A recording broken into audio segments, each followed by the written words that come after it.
Espectro radioeléctrico. Cuando escuchamos acerca del espectro radioeléctrico nos imaginamos algo que sea difícil de entender, pero a continuación veremos que es bastante fácil entender este concepto. Definimos al espectro radioeléctrico como un medio físico por el cual sucede la magia de las telecomunicaciones, en la cual a través de ondas electromagnéticas se transmite información desde un medio hasta otro. Por estas ondas electromagnéticas se transmite información de radio, del internet, de la televisión, entre muchos otros servicios que existen dentro de nuestro planeta, ¿no? Por mencionar algunos serían las microondas, los radares, el GPS, entre muchos otros servicios que nos encontramos, incluso servicios satelitales. Para la adecuada gestión y control de todo este espectro radioeléctrico existen organizaciones como la UIT, que es la Unión Internacional de las Telecomunicaciones, que se encarga de regular el uso de este espectro radioeléctrico, de este gran recurso con el que contamos. Según la UIT, el rango de frecuencias comprenden un espectro radioeléctrico de 0 a los 3000 GHz y en su recurso establece las llamadas bandas de frecuencia, que se exponen a continuación, que van desde las frecuencias muy bajas hasta las extremadamente altas. Entonces hablamos desde términos de 3 a 30 kHz, que son ondas miriamétricas, esto en cuanto a su subdivisión métrica. En cambio, en su extremo opuesto están las frecuencias extremadamente altas, que van desde los 30 hasta los 300 GHz, y en este caso su longitud de onda comprende tamaños milimétricos. Como podemos ver, cada una de estas frecuencias, cada una de estas bandas tiene su propio rango en el cual se puede trabajar. Como ejemplos de estas frecuencias podríamos tener la radio, que trabaja en frecuencias bajas, televisión, que trabaja en frecuencias altas. En frecuencias muy altas llegarían ya tecnologías como son el internet y las microondas. Tal y como se ha comentado, hay frecuencias bajas y frecuencias altas.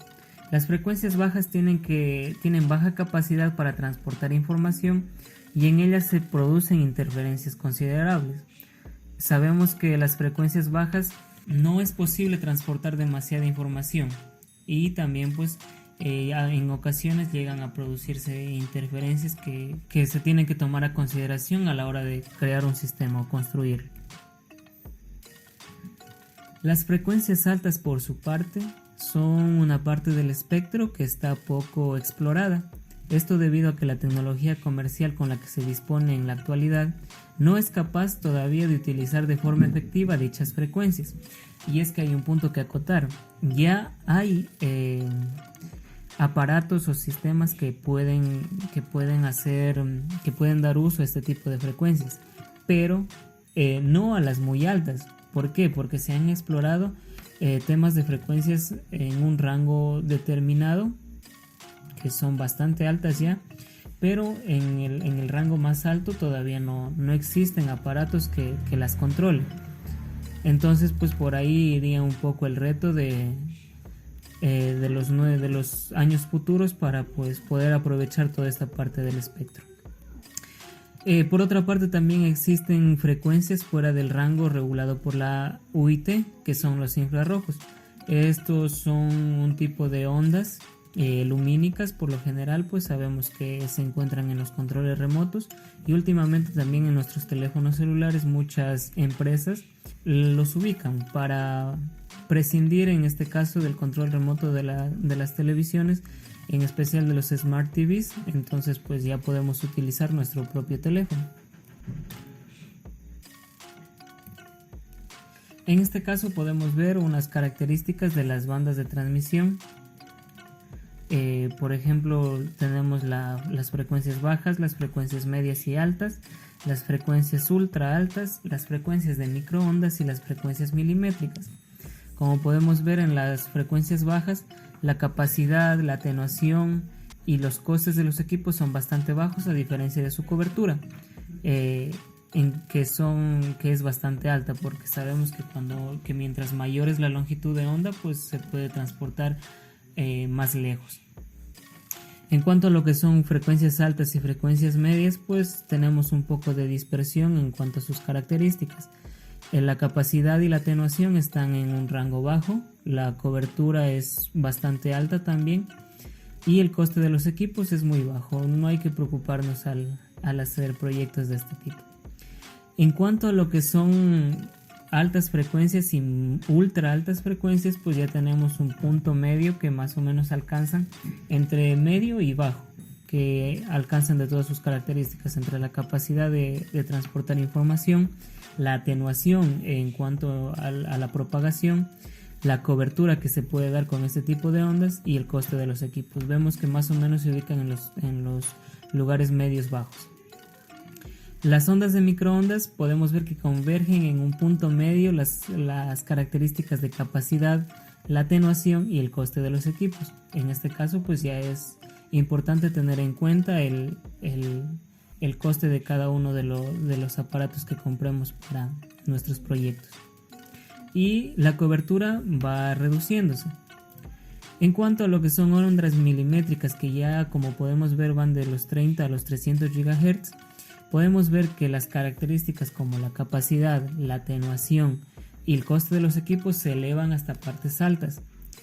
Y la cobertura es muy baja debido a que su longitud de onda es bastante pequeña, entonces es bastante sensible a las interferencias y no podemos hacer enlaces muy largos. A menos que no se tenga línea de vista, puede ser bastante difícil hacer un enlace de este tipo.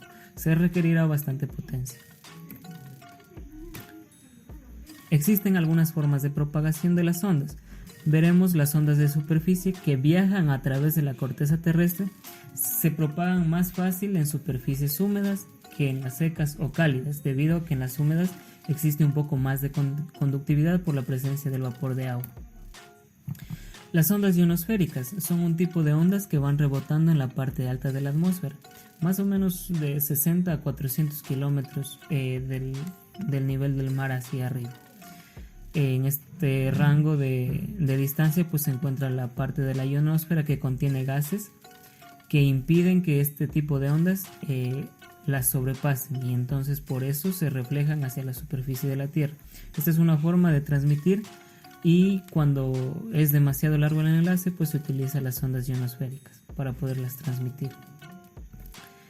Como podemos ver en la imagen, pues consideramos que la ionosfera refleja a la parte de la Tierra también refleja su parte, y al ser reflejada nuevamente en la ionosfera llega hacia el receptor y se da el enlace.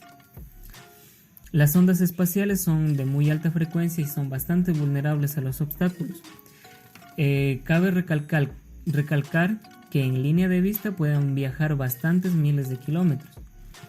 Por ejemplo, pues se utilizan con satélites a 36.000 kilómetros de la Tierra, y como se menciona, pues con línea de vista pueden llegar a viajar grandes distancias. En el caso de los fenómenos de propagación de la onda electromagnética, pues tenemos las pérdidas de energía, que sería lo más normal. Por una parte tenemos la dispersión geométrica del frente de ondas, que como ya se lo ha visto en clases, se da porque la reducción de energía es inversamente proporcional al cuadrado de la distancia recorrida. Mientras más lejos esté, la densidad de energía que irradia la antena es menor, debido pues a que se va expandiendo. Por otra parte tenemos la atenuación, que se da debido a las características del medio de propagación. Llámese medio de propagación el aire, algún medio físico, podría ser el metal, madera, qué tipo de estas cosas, el líquido, o puede ser el espacio también. En medios materiales es la principal causa de pérdida de energía. También consideramos los pérdidas de energía por efectos de polarización, que se producen cuando en la propagación parte de la energía electromagnética pues se transforma en calor. En cuanto a la dispersión, también que es otra forma de pérdida de energía, pues también puede llamarse scattering. Se produce cuando la onda incide sobre un objeto grande que hace que las condiciones varíen demasiado. Se choca contra un objeto bastante grande y pues la onda es reflejada hacia muchas distancias. Obviamente estos reflejos van a tener menos energía que la onda que llegaba desde la antena. Como podemos ver, aquí se ilustran las imágenes de la dispersión geométrica del frente de ondas, de la atenuación, cómo se atenúa la onda respecto de su propagación, la dispersión o el scattering, como podemos ver ahí, y los efectos de la polarización, pues que corresponden directamente cuando las ondas chocan contra un objeto y se transforman en calor. Otro fenómeno de propagación de la onda electromagnética que es importante tomar en cuenta es la resolución. ¿Qué pasa con esta resolución? Pues que nos permite conocer la resolución de un aparato en un medio y permite saber cuál es la distancia mínima para que la recepción de esta información o de estas ondas se registren como eventos separados. Para ello existe la resolución vertical.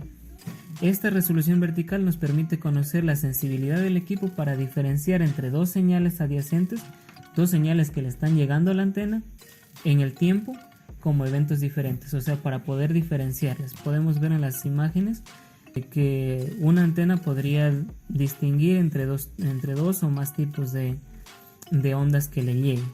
Y podemos ver pues también la parte de las polarizaciones, la lineal, la circular y la elíptica, entre otras más. Por su parte, la resolución horizontal nos indica la distancia mínima que debe existir entre dos reflectores situados uno junto al otro horizontalmente. Como podemos ver en la imagen, pues necesitamos tener una distancia mínima para que no haya interferencia entre las ondas. Entonces eso es lo que nos indica la resolución horizontal. Como conclusiones podemos decir que el espectro radioeléctrico es uno de los recursos más grandes con los que contamos, porque pues en términos prácticos sería toda nuestra atmósfera, pero en términos teóricos es bastante pequeño, ya que sabemos que todas las frecuencias no son utilizables, o al menos no hay equipos que se las pueda utilizar. Y pues como sabemos, hay bastantes aplicaciones también que necesitan el espectro y cada vez se va copando más, por lo cual se hace más escaso el espacio. Otra conclusión es que el camino de las ondas que transportan nuestros mensajes de WhatsApp no es nada fácil. Sabemos que tienen que sortear muchos problemas, se podría decir, u obstáculos en el momento de su propagación. El clima, el relieve, casas, cualquier cosa que se interponga en la transmisión de la onda, pues representa un reto para la robustez de los sistemas y pues también para la propagación de la onda. Los retos de las empresas de telecomunicaciones, las existentes y las que van a existir, van a radicar en sortear temas como el relieve, el clima y entre otros aspectos que hemos mencionado en este video, y pues obviamente con el fin de llevar una conexión de buena calidad hacia nosotros, sus clientes, no solo de un tipo de servicio, sino también pues de los que el cliente requiera, ¿no? No siempre vamos a tener un solo servicio que ofrecer, sino pues también hay, por ejemplo, por nombrar el internet, la televisión, la telefonía, podríamos mencionar también cuestiones ya de temas científicos como son transmisiones de microondas. Pues bueno, esto es lo que se tiene que sortear por parte de las empresas de telecomunicación. El camino está ahí, tenemos que desarrollar la tecnología. Gracias.